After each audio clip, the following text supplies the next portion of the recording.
Chapter 4 of Alice's Adventures in Wonderland by Lewis Carroll. The Rabbit Sends in a Little Bill. It was the White Rabbit, trotting slowly back again, and looking anxiously about as it went, as if it had lost something, and she heard it muttering to itself, "The Duchess! The Duchess! Oh, my dear paws! Oh, my fur and whiskers! She'll get me executed, as sure as ferrets are ferrets! Where can I have dropped them, I wonder?" Alice guessed in a moment that it was looking for the fan and the pair of white kid gloves, and she very good-naturedly began hunting about for them, but they were nowhere to be seen. Everything seemed to have changed since her swim in the pool, and the great hall, with the glass table and the little door, had vanished completely. Very soon the Rabbit noticed Alice as she went hunting about, and called out to her in an angry tone, "Why, Mary Ann, what are you doing out here? Run home this moment, and fetch me a pair of gloves and a fan. Quick now!" And Alice was so much frightened that she ran off at once in the direction it pointed to, without trying to explain the mistake it had made. "He took me for his housemaid," she said to herself as she ran. "How surprised he'll be when he finds out who I am! But I'd better take him his fan and gloves, that is, if I can find them." As she said this, she came upon a neat little house, on the door of which was a bright brass plate with the name W. Rabbit engraved upon it. She went in without knocking, and hurried upstairs, in great fear lest she should meet the real Mary Ann, and be turned out of the house before she had found the fan and gloves. "How queer it seems," Alice said to herself, "to be going messages for a rabbit. I suppose Dinah'll be sending me on messages next."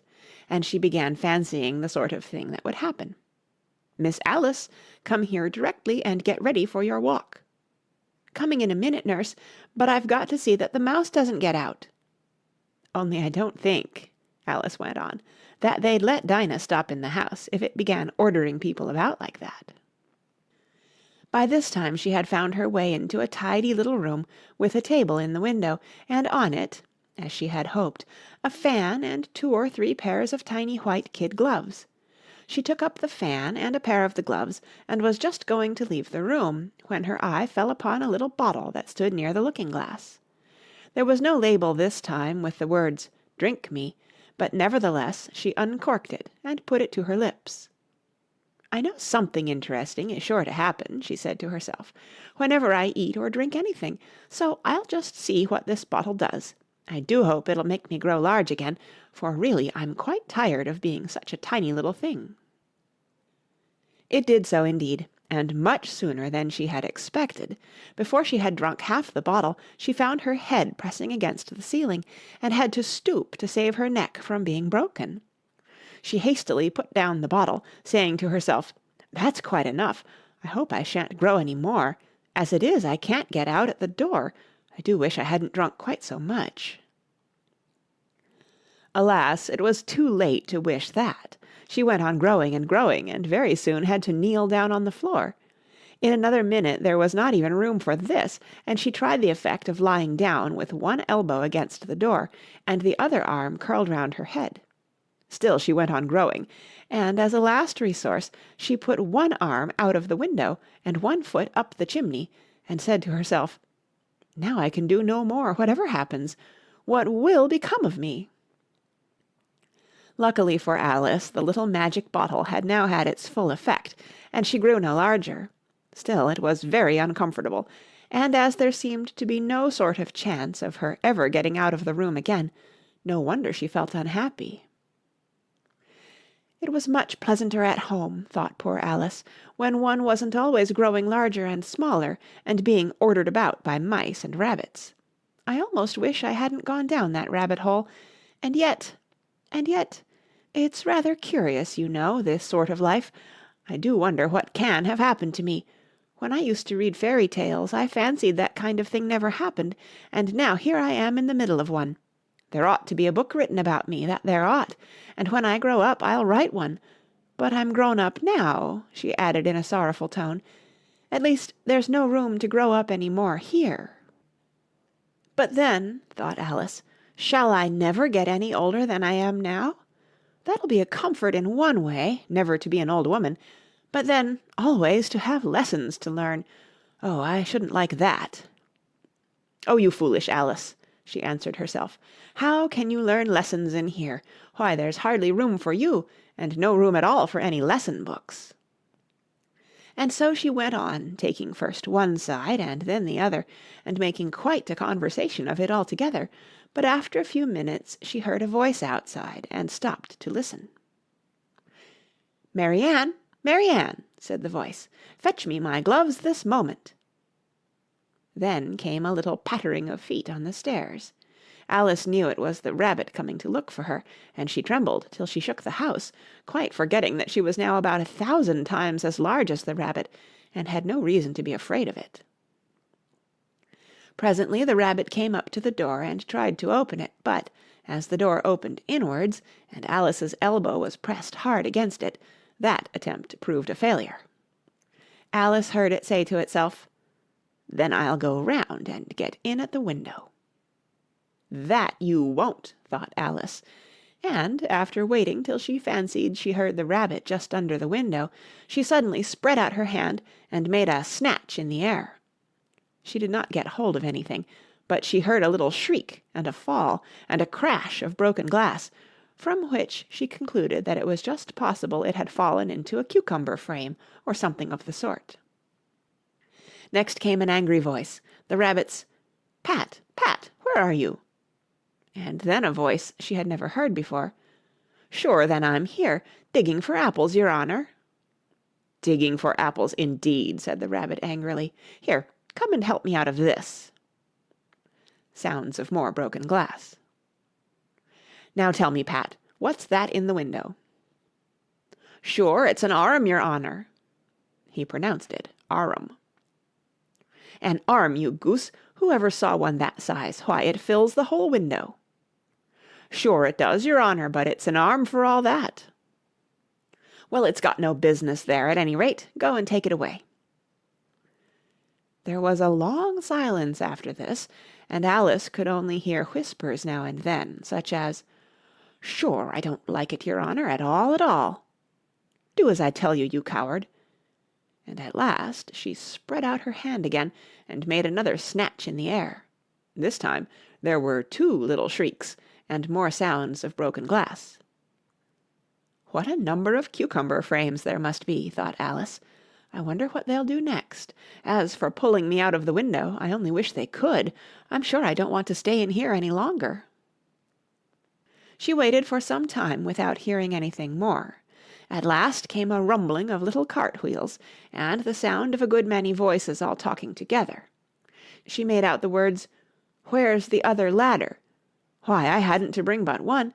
Bill's got the other. Bill, fetch it here, lad. Here, put 'em up at this corner. No, tie 'em together first. They don't reach half high enough yet. Oh, they'll do well enough. Don't be particular. Here, Bill, catch hold of this rope. Will the roof bear? Mind that loose slate. Oh, it's coming down. Heads below." A loud crash. "Now, who did that? It was Bill, I fancy. Who's to go down the chimney? Nay, I shan't. You do it. That I won't, then. Bill's to go down. Here, Bill. The master says you're to go down the chimney." "Oh, so Bill's got to come down the chimney, has he?" said Alice to herself. "Shy, they seem to put everything upon Bill. I wouldn't be in Bill's place for a good deal. This fireplace is narrow, to be sure, but I think I can kick a little." She drew her foot as far down the chimney as she could, and waited till she heard a little animal, she couldn't guess of what sort it was, scratching and scrambling about in the chimney close above her. Then, saying to herself, "This is Bill," she gave one sharp kick, and waited to see what would happen next. The first thing she heard was a general chorus of, "There goes Bill!" Then the rabbit's voice along, "Catch him, you by the hedge!" Then silence, and then another confusion of voices. "Hold up his head! Brandy now! Don't choke him! How was it, old fellow? What happened to you? Tell us all about it." Last came a little feeble squeaking voice. "That's Bill," thought Alice. "Well, I hardly know. "No more, thank'ee. I'm better now, but I'm a deal too flustered to tell you. All I know is, something comes at me like a jack-in-the-box, and up I goes like a skyrocket." "So you did, old fellow," said the others. "We must burn the house down," said the Rabbit's voice, and Alice called out as loud as she could, "If you do, I'll set Dinah at you." There was a dead silence instantly, and Alice thought to herself, "I wonder what they will do next. If they had any sense, they'd take the roof off." After a minute or two they began moving about again, and Alice heard the Rabbit say, "A barrowful will do to begin with." A barrowful of what? thought Alice, but she had not long to doubt, for the next moment a shower of little pebbles came rattling in at the window, and some of them hit her in the face. "I'll put a stop to this," she said to herself, and shouted out, "You'd better not do that again," which produced another dead silence. Alice noticed with some surprise that the pebbles were all turning into little cakes as they lay on the floor, and a bright idea came into her head. "If I eat one of these cakes," she thought, "it's sure to make some change in my size, and as it can't possibly make me larger, it must make me smaller, I suppose." So she swallowed one of the cakes, and was delighted to find that she began shrinking directly. As soon as she was small enough to get through the door, she ran out of the house, and found quite a crowd of little animals and birds waiting outside. The poor little lizard, Bill, was in the middle, being held up by 2 guinea pigs, who were giving it something out of a bottle. They all made a rush at Alice the moment she appeared, but she ran off as hard as she could, and soon found herself safe in a thick wood. "The first thing I've got to do," said Alice to herself, as she wandered about in the wood, "is to grow to my right size again, and the second thing is to find my way into that lovely garden. I think that will be the best plan." It sounded an excellent plan, no doubt, and very neatly and simply arranged. The only difficulty was that she had not the smallest idea how to set about it, and while she was peering about anxiously among the trees, a little sharp bark just over her head made her look up in a great hurry. An enormous puppy was looking down at her with large round eyes, and feebly stretching out one paw, trying to touch her. "Poor little thing," said Alice in a coaxing tone, and she tried hard to whistle to it, but she was terribly frightened all the time at the thought that it might be hungry, in which case it would be very likely to eat her up, in spite of all her coaxing.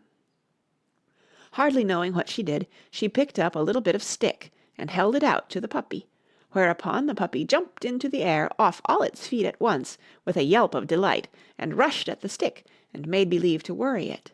Then Alice dodged behind a great thistle to keep herself from being run over, and the moment she appeared on the other side the puppy made another rush at the stick, and tumbled head over heels in its hurry to get hold of it. Then Alice, thinking it was very like having a game of play with a cart-horse, and expecting every moment to be trampled under its feet, ran round the thistle again. Then the puppy began a series of short charges at the stick, running a very little way forwards each time, and a long way back, and barking hoarsely all the while, till at last it sat down a good way off, panting, with its tongue hanging out of its mouth, and its great eyes half shut.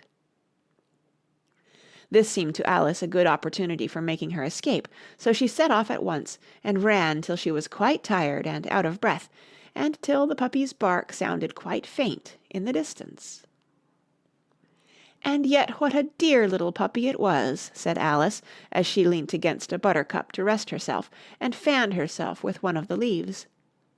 "I should have liked teaching it tricks very much, if I'd only been the right size to do it. Oh dear, I'd nearly forgotten that I've got to grow up again. Let me see. How is it to be managed? I suppose I ought to eat or drink something or other, but the great question is, what?" The great question certainly was, what? Alice looked all round her, at the flowers and the blades of grass, but she did not see anything that looked like the right thing to eat or drink, under the circumstances.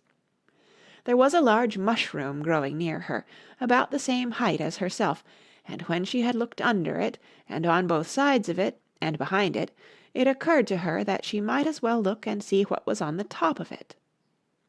She stretched herself up on tiptoe, and peeped over the edge of the mushroom, and her eyes immediately met those of a large caterpillar that was sitting on the top with its arms folded, quietly smoking a long hookah, and taking not the smallest notice of her or of anything else.